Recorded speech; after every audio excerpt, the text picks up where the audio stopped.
우리 청소년들을 위한 기도회를 시작하도록 하겠습니다. 네, 안녕하세요. 저는 위례 중앙교회 학생들과 성도님들 만나서 반갑습니다. 저는 중고등부를 섬기고 있는 김시온 전도사라고 합니다. 오늘 학생들과 나누던 말씀을 이 기도의 시간대 함께 나누며 생각하며 기도하는 시간이 되었으면 좋겠습니다. 우리 잠깐 기도하고 시작하겠습니다. 사랑이신 하나님 아버지, 오늘 이 하루를 우리에게 선물로 허락하시고 또 함께 말씀을 보며 기도하며 나아가게 하시니 감사합니다. 이 시간 함께 기도하며 말씀으로 나아갈 때 우리의 마음 가운데 믿음의 씨앗이 심겨지게 하시고 싹이 트게 하시며 하나님만 바라보며 나아가는 우리 모두가 다 되게 하여 주옵소서. 사랑이신 예수님의 이름으로 기도드립니다. 아멘. 오늘 말씀은 창세기 45장 5절 말씀을 보도록 하겠습니다. 창세기 45장 5절 말씀인데 우리 다 같이 앞에 PPT 제가 만들어 놨습니다. 우리 다 같이 한번 읽도록 하겠습니다. 한 절입니다. 시작. 당신들이 나를 이곳에 팔았다고 해서 근심하지 마소서. 한탄하지 마소서. 하나님이 생명을 구원하시려고 나를 당신들보다 먼저 보내셨나이다. 아멘. 이 시대의 요셉처럼 투라는 제목으로 학생들과 성도님들에게 함께 말씀을 나누려고 합니다. 왜 제목이 이 시대의 요셉처럼 원도 아니고 투라고 했냐면요, 이미 학생들과 코로나 사태가 커지기 전에 이미 원을 벌써 해버렸어요. 그래서 학생들과 말씀을 이 기도회 때 함께 더 나누면 좋겠다 생각해서 투를 준비하게 되었습니다. 혹시 원이 궁금하신 분들이 계시다면 저희 중고등부 학생들에게 원의 내용은 어땠니 하고 물어보시면 좋을 것 같아요. 다만 학생들이 한쪽 귀로 들었다 반대쪽 귀로 빠져나간 놀라운 역사를 경험한 친구들이 있다는 점을 참고해 주시고 물어보면 좋을 것 같습니다. 여러분들은 살아가면서 무엇이 제일 어려운가요? 나는 이것을 할 때 제일 어렵다. 혹시 있으실까요? 한번 내가 무엇을 할 때 제일 어려운지, 내가 살아가면서 무엇을 할 때 이것들이 내게 제일 어려움으로 다가오는지 한번 생각해 보셨으면 좋겠습니다. 아마 우리 중고등부 학생들은 대부분 일요일 아침에 일어나 교회 가는 것이 제일 어렵지 않을까 생각이 듭니다. 또 반면 다른 것을 어려워하는 친구가 있는데 저희 교회 한 학생이 있습니다. 저한테 메일 보면 학교에 너무 가고 싶다고 늘 제게 와서 말하는 친구가 한 명 있어요. 개학이 미뤄져 마음이 너무 어렵다고, 많이 힘들다고 제게 이야기합니다. 얼마나 어려운지 매주 보면 저한테 학교를 가지 못해서 너무 마음이 힘들어요, 어려워요 하고 제게 이야기합니다. 이런 말을 듣고 저는 이런 생각을 합니다. 저 친구가 말로만 듣던 공부벌레가 아닌가 좀 생각이 듭니다. 문제 한 개만 틀려도 눈물을 뚝뚝 흘리는 그런 공부벌레가 아닐까, 막 이런 생각을 한 적이 있습니다. 각자 각 개인마다 자신이 어려워하는 것들이 있는데 아마 사람이라면 누구나 제일 어려운 것이 이 용서라고 생각이 듭니다. 누군가를 용서하는 것은 정말 쉬운 것이 아닙니다. 그래서 말씀에도 보면요, 용서에 관한 말씀을 우리에게 해주고 있습니다. 제가 한 두세 절만 봉독해 드리겠습니다. 마태복음 6장 말씀에 보면요, 너희가 사람의 잘못을 용서하면 너희 하늘 아버지께서도 너희 잘못을 용서하시려니와 너희가 사람의 잘못을 용서하지 아니하면 너희 아버지께서도 너희 잘못을 용서하지 아니하시리라. 또 마태복음 18장 말씀에 이런 말씀이 있습니다. 그때 베드로가 그분께 나가 이르되 주여, 내 형제가 내게 죄를 지으면 내가 몇 번이나 그를 용서하리이까? 7번까지 하리이까 하매 예수께서 그에게 이르시되 내가 내게 이르노니 7번까지가 아니라 70번씩 7번까지 하라. 또 에베소서 말씀에 서로 친절하게 하며 불쌍히 여기며 서로 용서하기를 하나님이 그리스도 안에서 너희를 용서하신 같이 하라. 이 밖에도 많은 성경 말씀에서 우리에게 용서를 말씀해 주고 있습니다. 저희 잠깐 영상 하나를 보려고 하는데요, 미국에 있던 실제 교도소에서 법정에서 나온 영상입니다. 유명한 영상인데 아마 보신 분들도 있을 겁니다. 우리 잠깐 영상을 보면서 용서가 무엇인지 우리 한번 생각해 봤으면 좋겠습니다.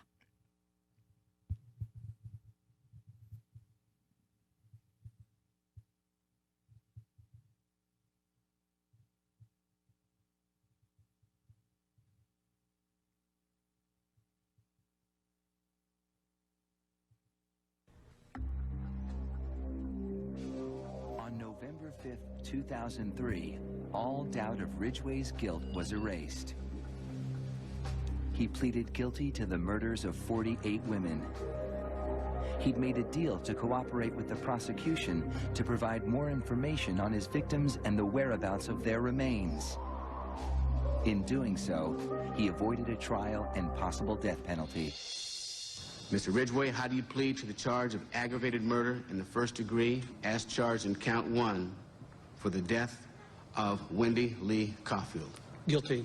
How do you plead to the charge of aggravated murder in the first degree as charged in count 2? Guilty. Guilty. Guilty. It's like he didn't have any remorse at all for what he had done. You know, he'd killed so many people, he didn't remember who they were, what they looked like. I just couldn't believe that somebody could kill all those people and not remember them. Neither could the angry relatives of his victims, who were invited to speak in court when Ridgway was sentenced to life without parole on December 18, 2003. You had said your memory, when it comes to all of the women you took, was gone.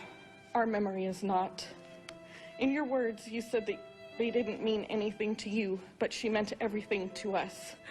She was a mother, she was a wife, she was a sister, and we miss her. Gary Ridgway sat there stone-faced as victims' relatives damned him and mocked him. He's an animal. I wish for him to have a long, suffering, cruel death. He's gonna go to hell, and that's where he belongs. But then the emotionless facade finally cracked when the father of one of his victims appeared to surprise him with a dose of human kindness. Mr. Ridgway, there are people here that hate you. I'm not one of them. You've made it difficult to live up to what I believe, and that is what God says to do, and that's to forgive. You are forgiven, sir.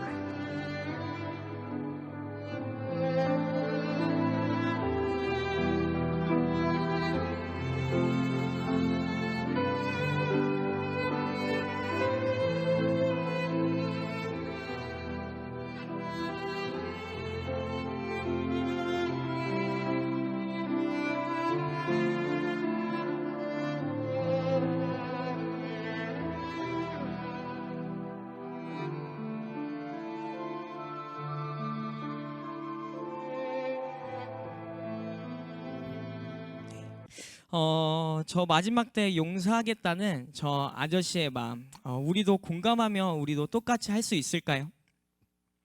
아마 전도사님이라면 저라면 못했을 것 같습니다.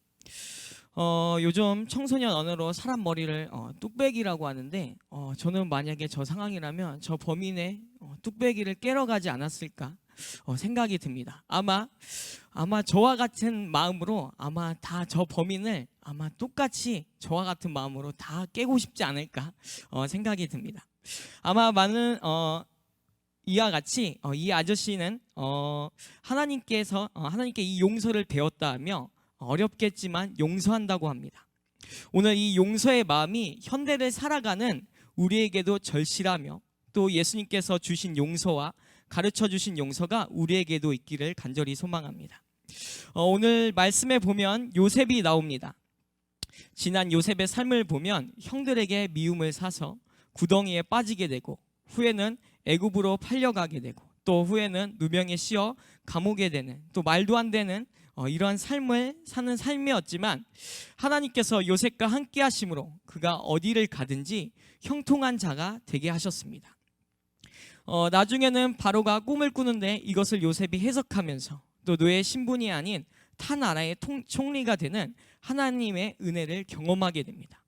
그렇게 살아가는 중에 어느 날 애굽 이집트에 자신을 괴롭히던 또 팔았던 형들이 오는 것을 발견하게 됩니다.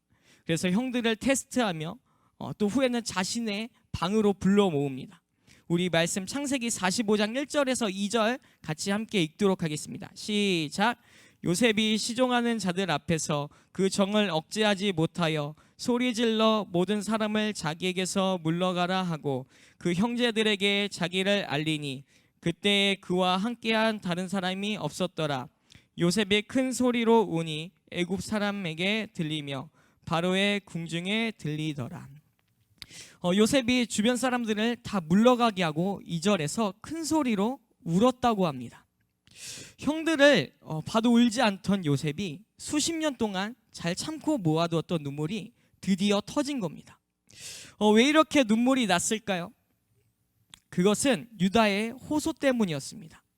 앞서 요셉은 형들을 시험했는데 그 중에 막내 요셉의 동생 막내 베냐민을 두고 가라는 것을 시험으로 했습니다.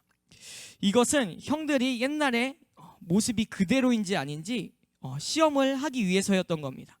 그런데 이때 형 유다가 절대 그럴 수 없다며 자신이 남겠다고 또 종이 되겠다고까지 말을 합니다. 유다의 이 호소는 창세기 44장 18절부터 34절까지 유다의 간절하고 목숨을 건 긴 글의 호소문을 볼 수 있습니다. 안 됩니다. 이 아이만큼은 아버지께서 얼마나 아끼고 사랑하는지 제가 이곳에 남아 종이 되겠습니다. 그러니 베냐민 동생을 보내주세요. 안 그러면 아버지가 죽습니다. 오늘 이 유다의 간절하고 진솔된 마음이 요셉에게 전해져 방금 읽었던 1, 2절 말씀에 요셉이 크게 운 겁니다. 이처럼 우리도 하나님께 유다의 간절하고 호소되고 진실된 마음처럼 우리가 이 마음으로 가지고 우리가 함께 회개하며 기도하며 나아갈 수 있었으면 좋겠습니다.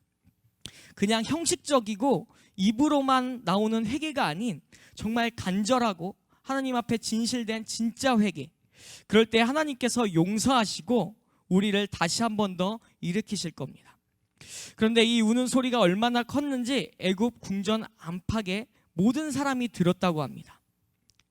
그러면서 요셉은 자기 자신이 누구인지를 밝힙니다. 계속해서 우리 3절 4절 읽겠습니다. 요셉이 그 형들에게 이르되 나는 요셉이라 내 아버지께서 아직 살아 계시니까 형들이 그 앞에서 놀라서 대답하지 못하더라. 요셉이 형들에게 이르되 내게로 가까이 오소서. 그들이 가까이 가니 이르되 나는 당신들의 아우 요셉이니 당신들의 애굽의 판자라. 형님들 제가 요셉입니다. 아버지 만수무강하지요. 요셉의 뜻밖의 고백에 형들은 모두가 멘붕이 터진 겁니다. 제가 진짜 요셉이야? 내가 헛소리를 들었나? 제가 요셉이면 우리는 어떡하지? 많은 고민과 생각들이 지나갔을 겁니다. 그런 얼어붙은 형들을 향해 요셉이 말합니다. 형님들 제게 가까이 와서 보세요. 형님들이 저 애굽에 팔았었잖아요. 요셉의 이 말은 얼마나 마음을 더 어렵게 하고 또 소름을 끼치게 했을까요? 얼어붙고 많은 생각들에 있는 형들에게 요셉은 또 계속해서 먼저 이야기합니다. 5절 말씀 한 번 더 읽도록 하겠습니다. 당신들이 나를 이곳에 팔았다고 해서 근심하지 마소서. 한탄해하지 마소서. 하나님이 생명을 구원하시려고 나를 당신들보다 먼저 보내셨나이다. 형님들 근심하지 마세요. 속상해하지 않아도 됩니다. 하나님께서 생명을 구원하시려 저를 먼저 이곳에 보내신 겁니다. 17살의 형들의 배신으로 노예에 끌려가 누명과 감옥까지 갔다 온 요셉의 삶. 너무나 힘들고 고난의 고난. 왜 내게 이런 일이 일어나지? 좌절할 만한 모든 상황이 있었지만 요셉은 그 과정을 하나님의 인도하심이라 바라보았습니다. 이것이 믿음의 신앙이며 영적인 안목을 가진 자의 고백인 겁니다. 세상은 저마다 자신의 고백들을 하며 자신이 볼 수 있는 한계점 안에서만 이야기하며 살아갑니다. 하지만 우리 믿는 사람들은, 크리스천들은 한계를 넘어서 하나님의 섭리를 이야기합니다. 이 섭리는 우리 인간들이 만들어 가는 것 같지만 하나님께서 모든 상황과 환경들을 하나님의 뜻 가운데 이뤄가는 것을 말해줍니다. 그렇게 우리 위례중앙교회 중고등부 학생 여러분, 하나님께서 여러분의 삶 가운데 섬세한 터치와 인도하심이 있다는 것을 믿어야 합니다. 하나님께서 우리의 삶을 방관하고 계신 분이 아니며 지금도 우리와 함께 계속해서 하나님의 일을 이뤄가시는 중입니다. 하나님은 실수가 없으신 분이에요. 우리는 연약해서 누구든지 실수를 하게 돼 있습니다. 하지만 하나님은 완전하셔서 실수가 없으신 분입니다. 때로는 이해가 안 되고 말도 안 되는 상황이 우리에게 부딪힐 수 있습니다. 그럼 그럴 때 우리는 어떻게 해서 나아가야 되느냐면요, 그것을 두고 계속해서 우리는 기도해야 돼요. 우리는 그 높으신 하나님의 뜻을 다 이해할 수 없지만 기도함으로 나아갈 때 하나님의 뜻을 발견하게 되고 알게 될 줄 믿습니다. 전도사님이 그랬습니다. 아니 대체 내가 왜 신학교에 와 있는 거지? 나는 음악이 너무 좋고 음악을 하고 싶고 노래가 하고 싶은데, 그래 그럼 신학교에서 가수가 되어야 되겠다. 신학을 공부한 대중가수. 하지만 기도하고 눈을 떠보니 이 강단 앞이었습니다. 중고등부 학생 여러분, 때로는 알 수 없고 이해할 수 없지만 하나님의 분명한 섭리와 인도하심이 있기에 우리는 믿음으로 기도함으로 걸어가야 합니다. 오늘 말씀에 나와 있는 요셉의 삶을 우리는 이해할 수 있을까요? 그 고난과 어려움이 우리에게 똑같이 마주하고 있는 현재라면 우리는 요셉과 같이 고백하며 나아갈 수 있나요? 요셉은 많은 고난들을 통해 신앙이 더욱 성숙해졌고 그 고난을 통해 하나님이 인도하고 계시다는 것을 믿었습니다. 그리고 요셉은 형들을 용서하는데 이 용서는 예수님의 사랑에 기초한 용서인 겁니다.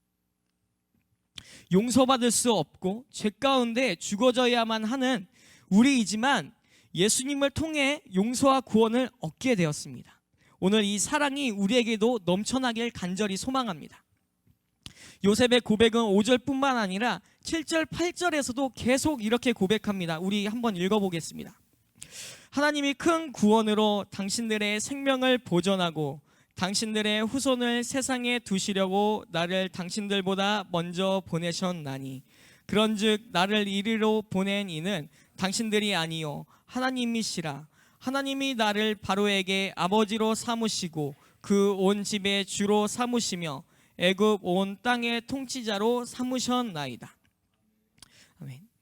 앞으로 가나안에 기근이 들 것을 아무도 몰랐습니다. 하지만 요셉만은 알고 있었어요. 그래서 요셉은 7절 말씀에 자신의 구원을 넘어 모두를 구원하시는 하나님을 이야기하며 또 나라와 열방을 살리시는 분을 말씀해 주고 있습니다. 하나님은 요셉만 구원할 줄 알았는데 더 큰 구원의 그림이 있었다는 겁니다.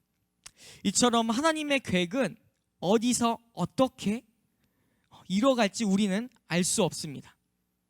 우리를 향한 또 여러분들을 향한 하나님이 계획이 있는데 어떻게 또 사용될지 아무도 모릅니다. 그렇게 여러분, 하나님의 꿈과 계획 가운데 나를 인도해 주세요라고 기도하며 나아가야 합니다. 오늘 요셉이 이러한 믿음의 고백을 할 수 있었던 것은 그가 하나님을 굳건히 의지하며 경외하며 살아갔다는 것을 알 수 있습니다. 이와 같이 우리들도 늘 성령에 충만하여져서 시대를 분별하고 우리의 시선과 마음을 하나님께 드리며 고백하는 예배자가 되었으면 좋겠습니다.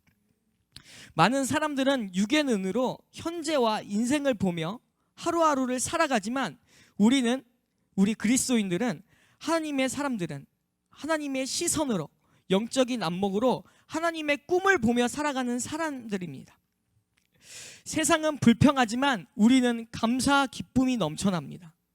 선하신 하나님을 믿으며 함께 연합하며 하나님으로 나아가는 우리 중고등부가 되었으면 좋겠습니다.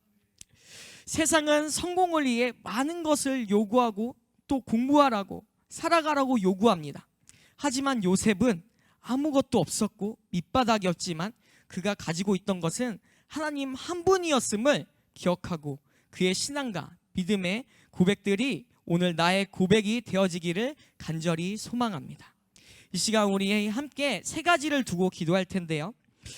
함께 기도했으면 좋겠습니다. 첫 번째, 학생들이 이 시대를 분별하고 하나님의 인도하심 속에 바르게 양육되어 이 시대에 하나님의 꿈이 되기를 위해서 함께 기도했으면 좋겠고요. 두 번째, 중고등부가 영적인 붕이 먼저 일어나 서로 사랑하며 연합되어져서 하나된 공동체로 나아갈 수 있기를 위해서, 또 세 번째, 함께 부서를 섬기는 선생님들에게 힘과 능력을 주셔서 지치지 않고 부서를 섬기며 하나님의 은혜와 기쁨을 경험하는 선생님들이 될 수 있기를 위해서 이 세 가지를 두고 우리 함께 기도를 하신 후에 또 자유롭게 기도하시고 가겠습니다. 다 같이 함께 기도하겠습니다.